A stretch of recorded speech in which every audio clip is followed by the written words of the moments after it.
Paldong-paldo na naman ang mga buhaya.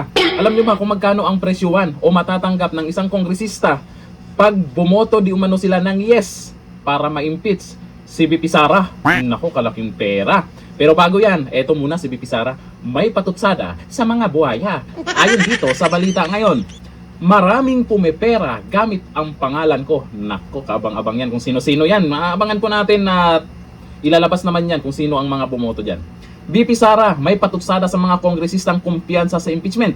Nagbigay ng matinding payag si VP Sara Duterte kaugnay ng nagpapatuloy na impeachment proceeding laban sa kanya matapos niyang questionin ang umano'y motibo ng ilang kongresista na naniniwalang sapat ang kanilang bilang upang maituloy ang impeachment complaint sa Kamara. Sa isang panayam, sinabi ni VP Sara, na ito ang sabi sa inyo ha, sana maambunan ang mga constituent nila ng mga pera sa kanilang bulsa o maleta. Yun ang tanong kung makinabang din ba yon o baka sa kanila lang. Hindi man direktang nagpangalan ang Vice Presidente, ang naturang pahayag ay agad na inuugnay ng ilan sa mga umiinit na usapin ng impeachment at sa mga aligasyon ng korupsyon at pamumulitika. Naku, alamin natin mamaya kung tigmagkano. May presyo na pala. Nauna nang inaprubahan ng House Committee on Justice and Committee Report at Articles of Impeachment laban kay VP Sara matapos ang unanimous vote ng mga miyembro nito upang maiakyat sa Senado ang impeachment complaint. Ito ang kailangan nila. Kinakailangan ng 1/3 vote sa plenaryo ng House of Representatives. Nakaraan, mukhang alanganin pa sila. Nagkulang. Pero itong si Charis, binalita nakaraan, nagpa-meeting daw, nagpatawag ng meeting. Individual ha. Kapag nangyari ito, ang Senado ang talagang impeachment court para litisin ang kaso laban kay Vice Presidente.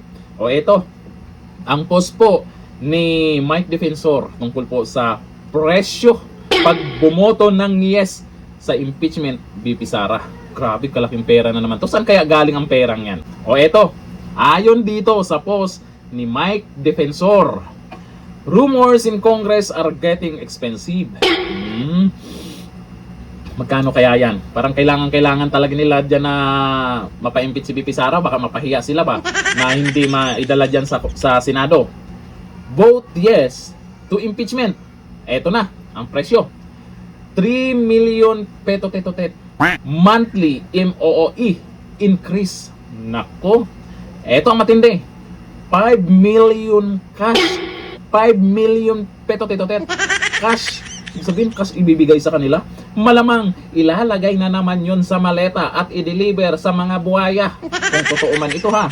Eto ang matindi. 200 million. Tama kayo sa narinig nyo. 200 million peto-teto-tet in projects. Ang tanong, may proyekto kayang magawa yan? If these rumors are false, they should be denied immediately. Nakaraan pa po lumabas to, itong mga presyuhan na to. Nakaraan pa yan. May ibang nag-post na rin yan. Pero wala pang nag-deny sa ngayon na kongresista. Hindi pa natin nakita na may nag-post na dininay niya. Tsaka kung meron mang mga pera-pera na pinag-usapan, ay siyempre alam po natin, dyan sa Kamara, meron talagang maiingay dyan na mailabas talaga ang tungkol dito. Kasi itong mga presyuhan na to, saan galing to? If true, then taxpayers' money is being used for the impeachment. Kung totoo man ito, mananahimik na lang ba tayo? Eh kung gusto talaga nilang ipa-impeach si VP Sara kahit walang pinag-usapang pera, ipa-impeach yan kung talagang may maling nagawa siya. Ipa-impeach yan kung talagang karapat-dapat na ma-impeach siya. Ang abangan po natin dito, kung sino yung bumoto ng yes, dapat itanggi nila ito. Eh kung tameme lang, alam na this, paldo. Hanggang dito lang, thank you. Bye-bye.